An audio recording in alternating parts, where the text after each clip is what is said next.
business study teacher Seema ma'am. Today we start our next chapter, chapter number 5.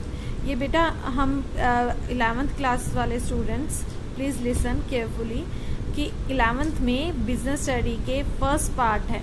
First part में total 6 chapters हैं. ठीक है, how many chapters? 6 chapters. ठीक है, तो 6 चैप्टर में से जो 5th चैप्टर है हमारा वो है एमर्जिंग मोड्स ऑफ बिजनेस. ये हम आज स्टार्ट कर रहे हैं. हमने ऑलरेडी चैप्टर 4 कंप्लीट कर लिए हैं, 1 to 4 चैप्टर कंप्लीट कर लिए हैं. एमर्जिंग मोड्स ऑफ बिजनेस में फर्स्ट आता है ई बिजनेस. ई का मतलब होता है इलेक्ट्रॉनिक बिजनेस. हमें पता है, जो हमने स्टडी की है, जहाँ पे रूटीन में डे टू डे हम रोज क्या करते हैं, परचेज सेल करते हैं गुड्स एंड सर्विसेज का.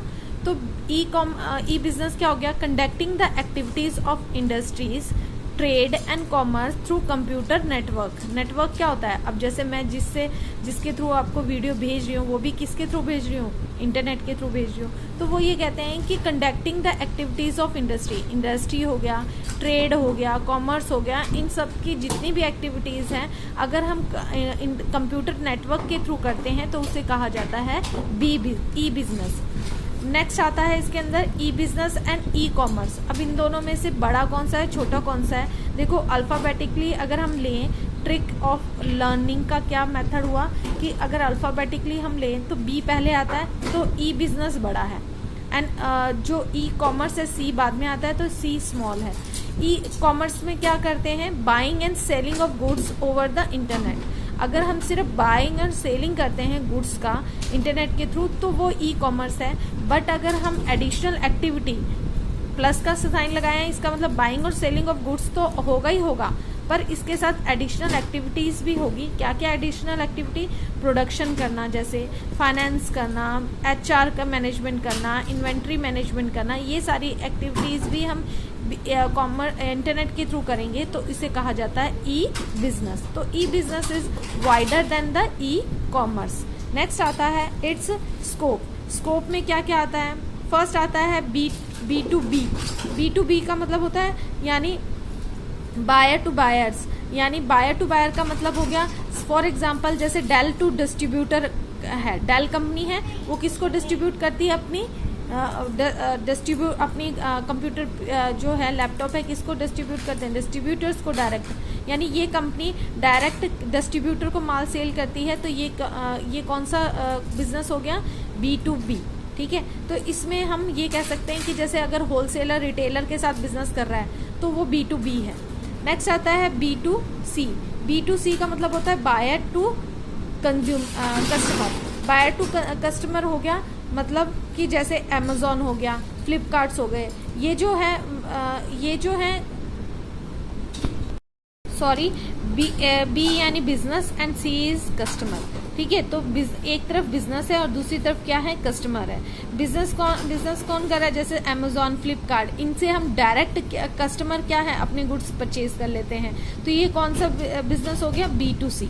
अब आता है सी टू सी, यानी एक तरफ कस्टमर है और दूसरी तरफ भी क्या है? कस्टमर है. ये रोज के रूटीन डीलिंग नहीं करते, रोज परचेज सेल नहीं करते, ये कभी कभार करते हैं. ऐसा हम कहाँ कर सकते हैं? OLX पे कर सकते हैं, क्विकर पे कर सकते हैं. ठीक है, तो उसमें क्या होता है? कस्टमर टू कस्टमर होता है. नेक्स्ट आता है इंट्रा बी. इंट्रा बी का मतलब होता है जैसे बड़ी बड़ी कंपनियां होती हैं उनमें बहुत सारे डिपार्टमेंट होते हैं, जैसे purchase department, purchase department, production department, sale department, HR department. जब वो आपस में ट्रांजैक्शंस करते हैं तो उसे कहा जाता है इंट्रा बी. क्या कहा जाता है? Intra B. नेक्स्ट आता है टॉपिक हमारा benefits of E business. Benefits of E business का मतलब कि ई बिजनेस की क्या क्या बेनिफिट्स हैं, एडवांटेज क्या क्या है. फर्स्ट है ग्लोबल रीच. अब आपको खुद को पता है कि इनका जो इंटरनेट है तो उसका एरिया कोई सीमित नहीं है, वो अपने एरिया तक सीमित नहीं होता, वो बहुत ज़्यादा वाइड होता है. इसलिए हम ग्लोबल यानी फॉरेन की साइड से भी हम परचेज सेल कर सकते हैं. ठीक है, परचेज करते हैं तो वो ये कहते हैं कि ई बिजनेस है वो ग्लोबल रीच है. दूसरा आता है ईज फॉर्मेशन. ईज फॉर्मेशन, इसके लिए कोई बेसिक कोई बड़ी फॉर्मेलिटीज़ नहीं करनी पड़ती. इनके लिए एक बेसिक फॉर्मेलिटीज़ होती है जो ईजिली कवर अप की जा सकती है. हम अपनी वेबसाइट बना के ईजिली हम अपना परचेज वो सेल कर सकते हैं प्रोडक्ट को.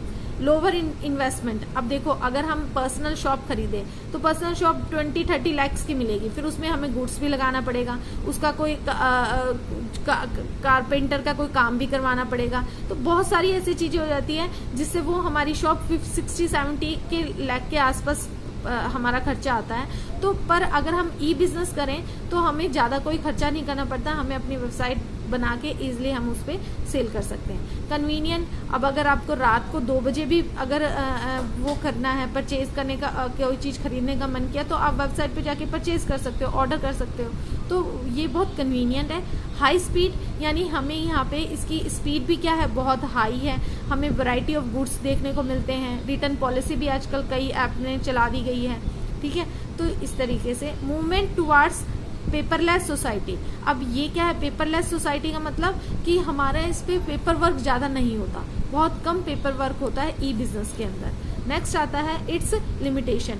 बेनिफिट से बेटा, बेनिफिट से भी ज़्यादा इम्पोर्टेंट क्या है इसके, लिमिटेशन। एग्जाम में लिमिटेशन आ जाते हैं।